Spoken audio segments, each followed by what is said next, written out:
السلامة، شنو احوالكم؟ ان شاء الله اليوم باش نوريكم كيفاش عملنا الطابونة هذيا كما قاعدين تلفوا فيها بالبهارات نتاعها وباللفاحات نتاعها، اللفاحات نتاع الخبز معناها ووصفة ناجحة 100% كما قاعدين تشوفوا. خبز طري نجمو نعملوا به كل شيء. فلا اقعدوا معايا خليني نوريكم المكونات بالتفصيل. باهي لهنا عندي طحين ابيض او فارينة بيضاء 500 جرام يعني رطل. هنا عندي 200 مليلتر ماء دافي، 200 مليلتر حليب دافي، ملعقة صغيرة خميرة، ملح سكر طبيعي. ولهنا عندي الزبدة باش ناخذ منها 30 جرام باش تخلينا العجينة بتاعنا طرية. هذوما بالنسبة للمكونات كما قاعدين تشوفوا. هنا كما قلنا عندنا 200 مليلتر ماء دافي باش ناخذوا عليها ملعقة صغيرة خميرة، وباش ناخذوا ملعقة صغيرة سكر بالشكل هذا، ونخليهم يتفاعلوا مع بعضهم بالكدا. نسكروا عليها بالبابي فيلم بابي ترانسبارونس ونخليها تخمر في عقلها. فوالا هنا عندي 500 جرام فارينة صفيتها او طحين ابيض صفيته كما قلت لكم، وعليه ملعقة صغيرة ملح، وعليه الحليب الدافئ. لهنا كما قاعدين تشوفوا الخميرة متاعي كيفاش تخمرت. نحلوها مع بعضنا بسم الله. ولا اغزولها كيفاش. يلا توا نصبها الكل بسم الله.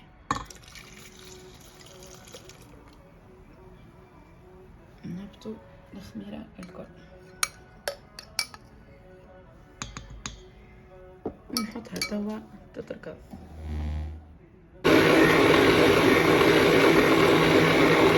لما العجينة هكا تبدأ تتلم بشوية بشوية نرميولها 30 جرام زبدة. ولا ولهنا كما قاعدين تراو العجينة متاعي حضرت كما قاعدين تراو. ونخليها توا تخمر لمدة ساعة من زمان إذا كان الدنيا سخونة، وإذا كان الدنيا باردة عندكم خليوها أكثر من ساعة لمدة ساعتين هكاكا قدرة ربي تخمر لكم. فوالا توا نغطيها بالبابي ومنديلة نظيفة ونخليها ساعة من زمان تخمر. نغطيها هكا ببابي فيلم بابي ترانسبارونس بالطريقة هذيا، ونجي توا ونغطيها ونخليها تخمر في عقلها كما قلت لكم لمدة ساعة. ولهنا كما قاعدين تشوفوا العجينة متاعي خمرت معايا بالكدا كما قاعدين تراو.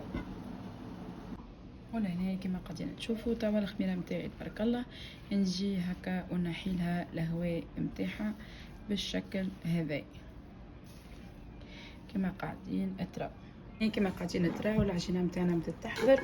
نزيدوها شوية بسداس وسينوج وافواح خبز مخلط، نزيدوها شوية هكا زيت زيتون كما قاعدين تراو. وهذايا الخبز متاعي فرشت هكا شوية فرينة لهنا كما قاعدين تشوفوا. ونحلها لهي جويدة ولهي خشينة، ونحاول نخليها في الدورة متاعها. معناها جاينا هنا عندي القياسات، تحبوا بيديكم ولا تحبوا بالقلقاء كيما تحبوا انتوما. باش نعملها طابونة كيما عملتها على طابونة العربي كما قاعدين تراو. كما قاعدين تراو هكا نحلها بالشكل هذايا كما قلت لكم. نحاول نخليها في شكل دائري بالشكل هذايا نحلو هكا. توا كيفاش توا نجي هنا حضرت الطبق متاعي ونحطها في الطبق متاعي كما قاعدين تشوفوا لهنا. نحضرها هكا في الطبق متاعي بالشكل هذا. فوالا ناخذ هكا شويه ماء هكا في يديا ونبلها بالشكل هذا، وناخذ هكا فرشيطه ونعملها هكا بالطريقه هذه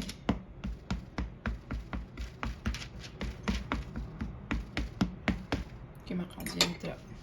نجي هكا ناخذ شويه سينوج وندخلها هكا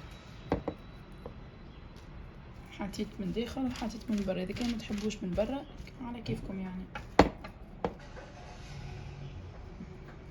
هكا البنات، وندخلها للفرن على درجة 200 درجة لمدة 25 دقيقة. 25 دقيقة يكون في السمك هذا. فوالا، ونعملوا الكعكة الثانية زادة توا نحلوها بنفس الطريقة كما قاعدين تشوفوا. العجينة ماشية معايا مرتاحة تشرح. فوالا كما قاعدين ترى، كما قلت لكم ديما نخليها في نفس الشكل الدائري ونخليها هني كيف نعملوها هكا بنفس الطريقة وندخلوها للفرن. خليني نوريكم، ولا هنا خليني نوريكم الخبيزات نتاعي كيفاش جاونا. تابونا تجرى، نجمو تعملوا بهم سندويتشات والا تعملوا بهم تعديو بهم معناها كمرقه. كما قاعدين تشوفوا حاجه بنه على الاخر كما قاعدين تراو. يعني البنه موجوده، واحده عملناها بالفحات واحده عملناها بليل كما تحبوا انتوما. عملنا تابونه في الفرن على شكل تابونه كما نشيو فيها اللي يعملوها يعني عربي بالبيت او بالشارع يعني. حاجه بنه خياليه وطريه على الاخر كما قاعدين تراو. نتيجه 100% ناجحه، ان شاء الله تجربوها وتعطيني رايكم. الى نتقابلوا في وصفه اخرى، نتقابلوا في فيديو اخر. نقول لكم توا باي باي.